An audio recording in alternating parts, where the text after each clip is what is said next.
कबीर दास जी का जीवन परिचय है। आइए थोड़ा देख लेते हैं। जो कबीर दास जी का जन्म हुआ था 1398 ईसा पूर्व में उत्तर प्रदेश के वाराणसी जिले में लहर तारा नामक स्थान पर इनका जन्म हुआ था। कबीर दास जी का जन्म, कबीर का जीवन परिचय है।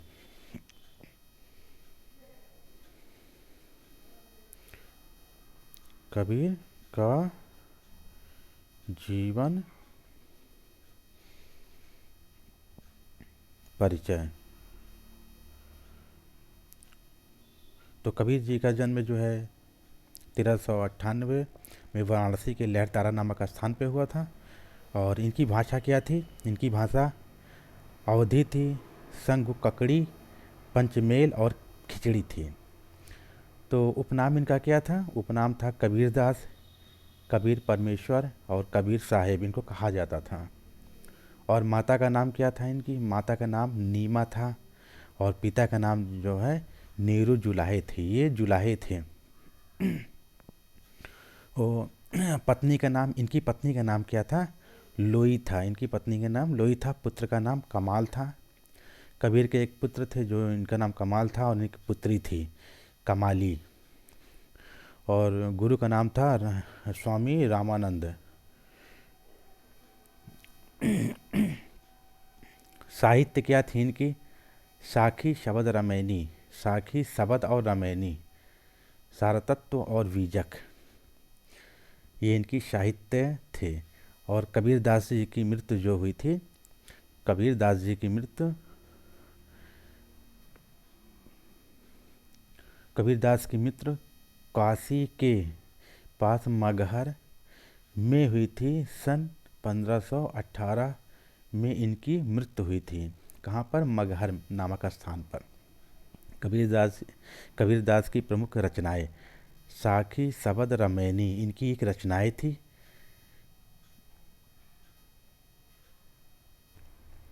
अब आते हैं कबीर दास जी का जीवन परिचय। जीवन परिचय देख लेते हैं। जीवन परिचय क्योंकि एग्जाम में भी पूछे जाते हैं ये। संत कबीर दास जी हिंदी साहित्य के भक्ति काल के एक महत्वपूर्ण कवि थे। ये किस काल के थे? ये भक्ति काल के थे, महत्वपूर्ण कवि थे। इनका जन्म ऑलरेडी पहले भी ये चर्चा हो चुका है। लगभग ये 1398 ईस्वी में उत्तर प्रदेश के वाराणसी लहर तारा नामक स्थान पर हुआ था। कबीर दास का पालन पोषण जुलाहा दंपति नीरू नीमा नाम के व्यक्ति ने किया था जो इनके पिता थे। और कबीर का विवाह लोई नामक महिला से हुआ था जिससे उन्हें कमाल एवं कमाली के रूप में दो पुत्र प्राप्त हुए। और कबीर दास वैष्णव संत आचार्य रामानंद को अपना गुरु बनाना चाहते थे। कबीर दास वैष्णव संत, ये रामानंद जो थे ये वैष्णव संत के आचार्य थे। इनको जो है अपना गुरु बनाना चाहते थे। और लेकिन उन्होंने कबीर दास को शिष्य बनाने से मना कर दिया। कबीर अपने मनी यह सोचते रहे कि स्वामी रामानंद को हर कीमत पर अपना गुरु बनाऊंगा। इसके लिए कबीर ने मन एक विचार आया कि स्वामी रामानंद जी सुबह 4 बजे गंगा स्नान के लिए जाते हैं, मैं भी उनसे पहले जाकर गंगा किनारे बनी सीढ़ियों पर लेट जाऊंगा।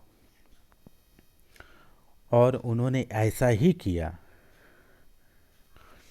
एक दिन सुबह जल्दी उठकर या गंगा किनारे गए और ये पंचगंगा घाट, कौन सा था? पंचगंगा घाट, सीढ़ियों पर लेट गए। ये पूछ सकता है कि कबीर दास जी किस सीढ़ियों पर लेटे थे जो रामानंद को अपना गुरु बनाना चाहते थे?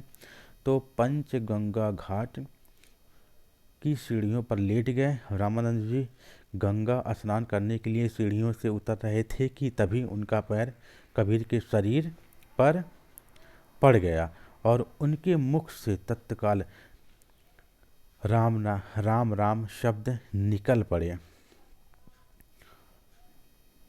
और उसी राम शब्द को कबीर ने दीक्षा मंत्र मान लिया और रामानंद जी को अपना गुरु स्वीकार कर लिया। कबीरदास जी जीवन के आखिरी समय में मजहर चले गए और वे लगभग 500 साल पहले वर्ष 1518 ईस्वी में इनकी मृत्यु हो गई।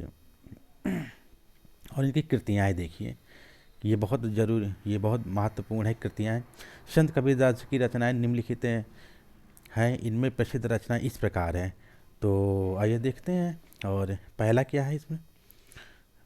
पहला बीजक है। बीजक एक महत्वपूर्ण रचना है जिसके 3 भाग हैं, साखी, शबद, रामायणी। तो अन्य रचनाएं क्या हैं इनकी? अन्य रचनाएं अनुरागा सागर है, अनुराग सागर है, साखी ग्रंथ है, शब्दावली है, कबीर ग्रंथावली है। तो एग्ज़ाम में भी पूछा जाता है ये। और इनकी भाषा शैली देख लेते हैं। भाषा शैली क्या थी? कबीरदास जन सामान्य के कवि थे। उन्होंने सीधी सरल भाषा को अपनाया। उनकी भाषा में हिंदी भाषा की सभी बोलियां की भाषा सम्मिलित हैं, जैसे राजस्थानी, हरियाणवी, पंजाबी, खड़ी बोली, अवधी ब्रज भाषा के शब्दों आदि की बहुलता प्रकट होती है। अंततः पंचमेल खिचड़ी अथवा सकुकंडी भाषा कहा जाता है। साधु ककड़ी भाषा कहा जाता है। कबीरदास का भाव पक्ष क्या था? तो कबीरदास का ये भाव पक्ष कबीरदास जी निर्गुण निराकार ब्राह्मण के उपासक थे। ये ईश्वर को नहीं मानते थे। इन्होंने ईश्वर को बिल्कुल नकार दिया है। उनकी रचनाओं में राम शब्द का प्रयोग हुआ है। निर्गुण ईश्वर की आराधना करते ही कबीरदास महान समाज सुधारक माने जाते हैं। उन्होंने हिंदू और मुसलमान दोनों संप्रदायों के लोगों को कुरीतियों पर जमकर व्यंग्य किया है। और कबीरदास का ये कला पक्ष क्या था? साधु संतों की संगत में रहने के कारण उनकी भाषा में पंजाबी, फारसी, राजस्थानी, ब्रज, भोजपुरी, खड़ी बोली शब्दों का प्रयोग किया गया। इसलिए इनकी भाषा को संधु ककड़ी तथा पंचमेल खिचड़ी कहा जाता है। इनके काव्य में दोहा शैली तथा गे पदों में पद शैली का प्रयोग हुआ है। इन्होंने श्रृंगार, शांत तथा हास्य रस का प्रयोग किया है। खड़ी बोली के शब्दों का प्रयोग किया है, इसलिए इनकी भाषा को संधु ककड़ी तथा पंचमेल खिचड़ी कहा जाता है। इनके काव्य में दोहा शैली तथा गे पदों की पद शैली का प्रयोग हुआ है। श्रृंगार, शांत तथा हास्य रस का प्रयोग हुआ है। तो कबीरदास की शिक्षाएं, इनकी शिक्षाएं क्या है? तो कबीरदास ने स्वयं कहा कि मस कागज छुए नहीं, कलम गही नहीं हाथ है। अर्थात अनपढ़ होते हुए भी कबीर का ज्ञान बहुत व्यस्त था। साधु संतों, फकीरों की संगत में बैठकर उन्होंने वेदांत, उपनिषद और योग का पर्याप्त ज्ञान प्राप्त कर लिया था। सूफी